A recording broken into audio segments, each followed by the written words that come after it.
these text messages we got from our industry insider Igor at the auctions bright and early this morning. We're going to start here.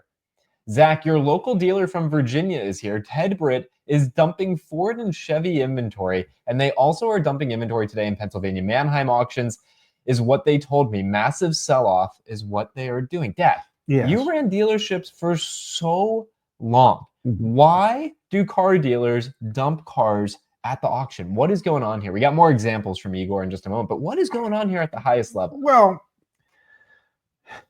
running a dealership is a very cash-intensive thing.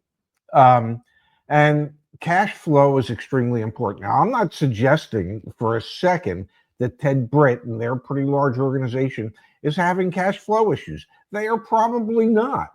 What they are doing is they're looking at their inventory positions and saying to themselves, we could hold on to this with the hopes that we find a buyer or multiple buyers in the near future, or we can take the stuff to the auction, know we can turn it into cash today. And I think what they're looking at is the fact that some of this inventory is probably so aged and they know they're going to take a loss, but they're willing to bite that bullet in order to relieve themselves of this aging inventory. Look at some of the other insights Igor was able to share with us. Hummer EV models took a huge hit, and there's dealers who are dumping inventory that they got 2 years ago. So to your point, aged inventory, and paid over $200,000 for them. They held the inventory for over a year with hopes it would go up in value, and are now taking over $120,000 to $140,000 losses on them. I talked with one dealer who said his dealer principal, the owner, wouldn't allow the dealership to sell at a loss when they had a decent retail offer, and now they are here taking huge losses on wholesale prices, bigger than they would have if they retailed them at the store when they had a customer on it. That is the reality. That is the absolute reality, and a not so gentle reminder at the retail level, at the dealership level, that when you have a customer who is front and center and ready to buy something and take it off your lot.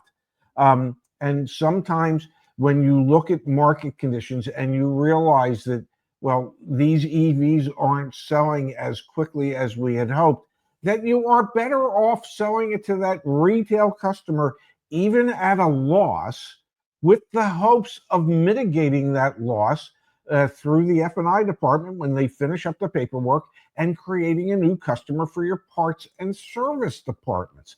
By not doing that, by being so strict about what you're looking at, it ends up costing you hundreds of thousands of dollars instead of maybe $10,000 or $20,000.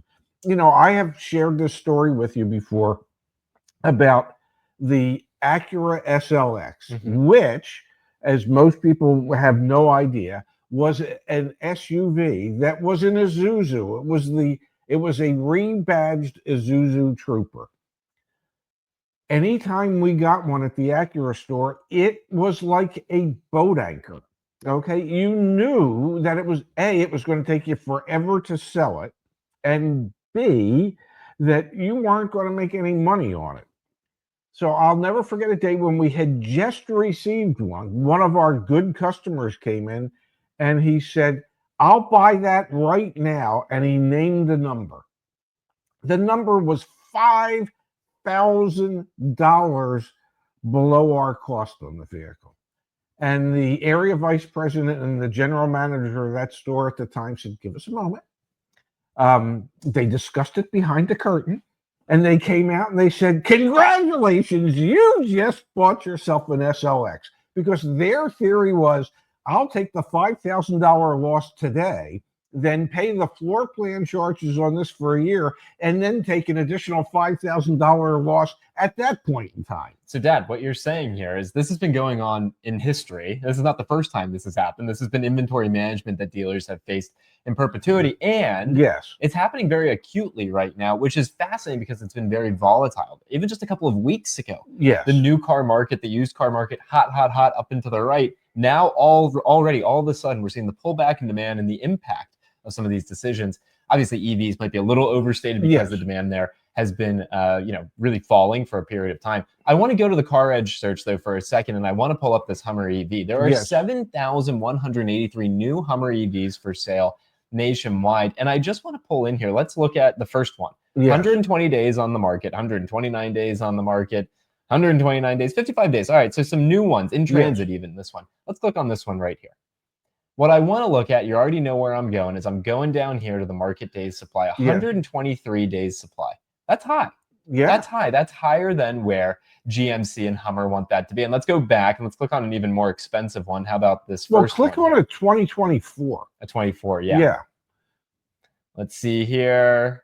Only a 78-day supply, so they must be incentivizing the sale of some of these lingering 2024s, but still, even at 78 days, that's not like a vehicle that's flying off the shelves like some of those Toyotas and those Lexuses. Let's come back over here, though. We've got more insights from the auto auctions. The best buys today are actually EV cars for sure. I got two already, 2024 Porsche Taycan GTs for under 50% of their original value, and a 2024 Audi e-tron GT for under 50% of its original value, both with less than 7,000 miles. 50% depreciation on under 7,000 miles in 1 year. More than 50%, because he got it for less than 50%. Waiting on a 2024 Cybertruck to come through the lane with 1,100 miles, so I can still snag it for $67,000-ish.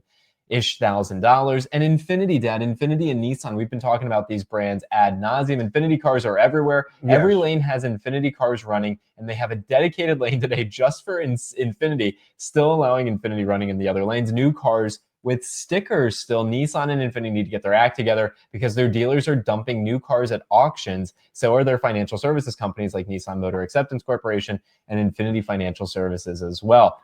What does that mean if we're seeing the manufacturer's captive finance arm putting vehicles at dealer auction?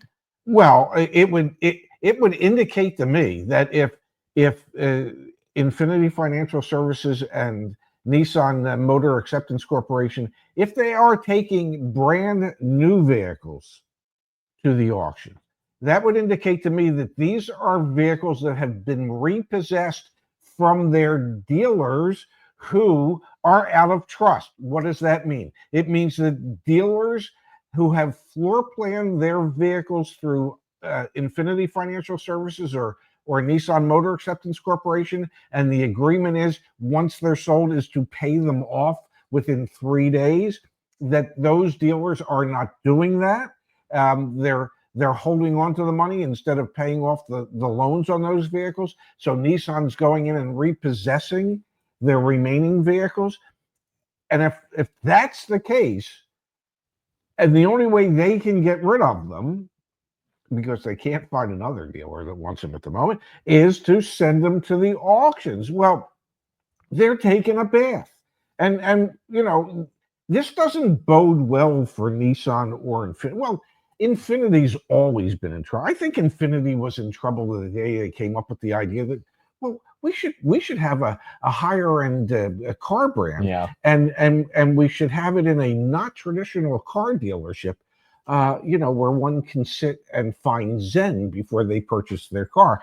But it just indicates to me that Nissan is really struggling, and if the turnaround that they're presently finding themselves in, if that doesn't happen, this is not a good sign. But back to just the broad strokes idea of dealers dumping cars in inventory. Yes. It could be voluntarily dumping cars in inventory. And that is the example of those Hummer EVs. Yes. That was a dealer principal who said, we are not selling at a loss to a retail customer, made a bet. The bet was wrong, and now they're selling at a huge loss at the auctions. That's also likely what's going on at Ted Britt with the Fords and the Chevys. Yeah.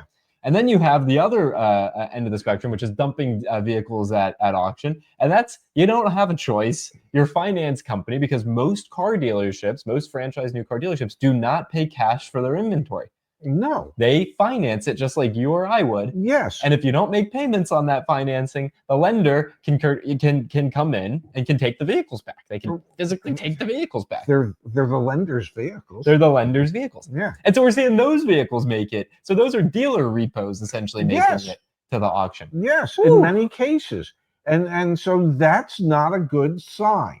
That shows that many of the dealers within that dealer network are not in good health. Yeah. Okay, financially. If a dealership is selling cars and not paying them off to their floor plan company, because as I said before, cash flow is king, is so important, and they just don't have enough cash flow to do it. That indicates that the dealership is undercapitalized at the moment. It just indicates they're in some trouble.